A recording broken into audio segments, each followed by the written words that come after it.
would love to see the Suns and the Bucks at full speed for the NBA Finals, and you want the stars. It's been a rough year for injuries, especially to stars throughout the NBA, and it's definitely affected this playoff run, as it does every single year, but it does feel like there's a little bit more this year. And the Suns are healthy, and that's why they're there. And overall, the Bucks have been healthy through the playoffs, and that's why they're there. You know, but I'll say this. The Hawks won without Trey. Bucks won 2 without Giannis. Suns won without Chris Paul. The one thing it is interesting. So the Suns are going to have to prepare for 2 teams. No Giannis and Giannis. And that means 2 different looks in the half-court set. And we've seen the Hawks, the Suns, and the Bucks win without their star. You don't get to the finals on one guy. Right. So we know that Brook Lopez will get more minutes and more points. And Middleton will get more points. And Drew Holiday will get more freedom.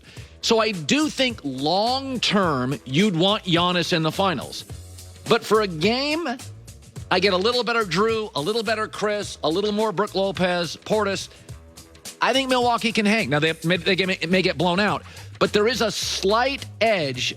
They're clearly capable of winning games without Giannis. You know who they aren't capable of winning without was Drew Holiday. Remember early in the year, Drew got hurt. We all went, whoa, whoa, whoa. Is Drew the most valuable player on that team? Well, they're not going to win the finals without Giannis. Right. I don't believe that. They need some. Can they drag this out a few games? Can they make it competitive without him? Yeah, I think this will still be a long series. But my anxiety about the Giannis situation is you don't want to see a Kevin Durant situation where he comes back. It feels like the player is wanting to come back. He's not 100%. And then, boom, you have an injury that takes you out for an entire year. That's what you don't want to see. Now, it's the finals, so you want to do everything you possibly can to be on the court, obviously. It's just, I don't.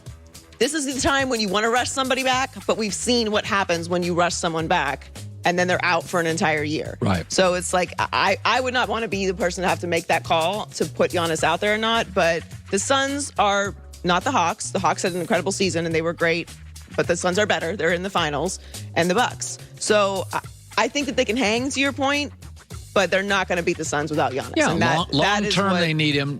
Do they need him tonight to win? No, I think they'll be competitive. No, I don't think they need him tonight. And yeah. I think this is going to be a long series anyway. I'm also hoping for a long series. The Suns are favored by 6 tonight.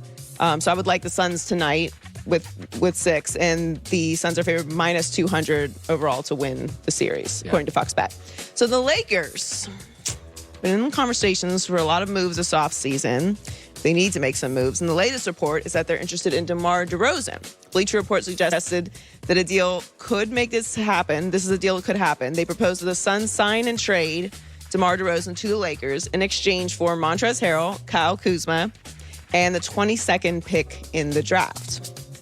I actually really like this move for the Lakers. I'd like to keep Montrezl Harrell, although it kind of seemed like some weird stuff happened at the end of the season. With the Clippers, too. His Clippers and Lakers, it just whatever it is about his personality, with both, something doesn't rub right. I just don't get it. He's 6th man of the year. Like, he's a very valuable player. So I would like to keep him, but it just doesn't seem like that's working. DeRozan averaged 21.6 points, 4.2 rebounds, and 6.9 assists last season with the Spurs.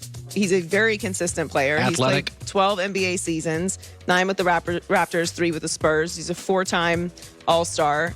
I would actually really like this move for the Lakers. Well, it's interesting because analytically he doesn't shoot threes, and so we just cast away guys that don't shoot threes. But what we see in the playoffs, Joy, is the mid-range game is really valuable. So the bottom line is DeRozan, in playoff games, half court, get you buckets. And what the Lakers don't have right now with brittle AD sometimes is AD's hurt, who gets us buckets? He's also a veteran player. Yeah, LeBron likes playing with veteran players. Yes. He's a very smart player. LeBron likes playing with smart players. Not that Kyle Kuzma and Montrezl Harrell aren't smart players. That's not the point. But if you're going to bring somebody in, you want to bring someone in that is the style that LeBron likes playing with. Now, this would kind of imply that the Spurs are resetting a little bit. Yes. So is Popovich going to do that at this point? I don't know, but this would make their team much younger, and it would kind of be a rebuilding year. Montrezl Harrell's an expiring contract, and they get a draft pick. So the coups aside, if you are rebuilding a little bit for San Antonio, you're like, we get a draft pick and a strong draft and an expiring contract. And Kuzma's a nice player. Like, he's fine. We give Kuzma a hard time, but Kuzma is a nice player. He can start for a championship team. Yes. Absolutely. So Trey Lance was drafted this year, and someday will take Jimmy Garoppolo's job as the 49ers starting quarterback. That could have caused some tension between the two, but instead, Jimmy G has taken this opportunity to mentor the young rookie, which I think is very nice. So far, Trey Lance has nothing but good things to say about Jimmy. Yeah, it's been awesome. He's a great guy. I mean, one of the best people I've been around. And I've been fortunate to be around some, I think, really, really great people. And you know, guys that are going to play today and guys that are still in that locker room right now. Jimmy's just like it, and that organization is the same exact way. So I just feel, like I said, very blessed and fortunate to be where I am. And season is useless for guys like Aaron Rodgers, Tom Brady, totally useless. Tom Brady goes to a new team last year. They have no camp. They have no preseason. He wins the Super Bowl. New coach, new GM, new players, new playbook. It's all a bunch of nonsense.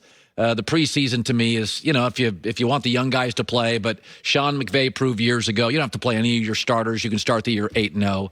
And I don't think Aaron and Russell and Tom, these guys don't need to go to these mini camps. They don't want to be controlled anymore. I totally get it. Just a waste of time. So what does all this mean? Like what he was saying yesterday, what has the last month been for Aaron? And what it feels like for me is he's kind of setting the table for returning to football. And so he's talking publicly about his absence.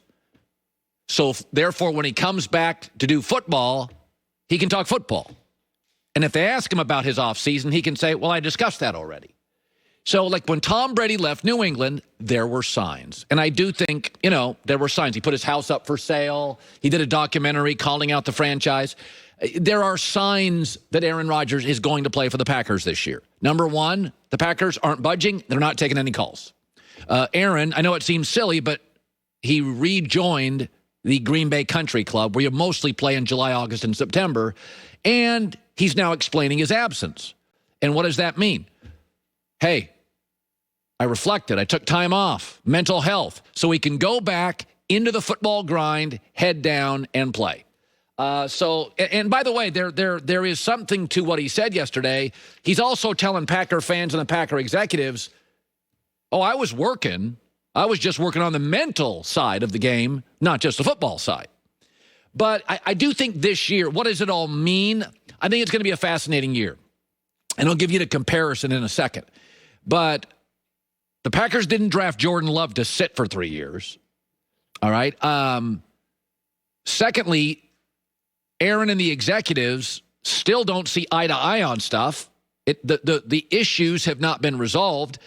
And oh, by the way, Tampa's still, Tom Brady's still the best team in the division, and Seattle's gained ground on Green Bay. So it's going to be a fascinating year. Is Aaron going to be more vocal when he's disappointed this year? More aggressive, knowing he's on his way out? Will Jordan Love get real snaps in real games? You know, Green Bay's got to get ready for the next step. So you know what this feels like to me? And it feels a lot like it. And I think Kevin Durant and Aaron Rodgers, high profile, both can be a little prickly, whatever. But it feels like the final year Kevin Durant in Golden State. There were rumors he was unhappy. You know, GM had said something at a parade, didn't necessarily sit well early. You know, it was getting to the point where Kevin's got his own personality and it wasn't really his team. He wanted a little more say. It felt like Steph's team or Kerr's team. And because of that, I have this sourced. Executives, coaches really felt like all year with KD, they were kind of walking on eggshells. Don't offend him. Don't tick him off. And it's a weird place to be as a team. Now, Golden State was still very good because they had so many great players. That's a little bit what it feels like with Aaron Rodgers. The issues haven't been resolved. We know he's not totally happy. He'd like more control and say. It feels like the operation there is going to do what they're going to do, like they did with Favre, and players are not going to set precedents.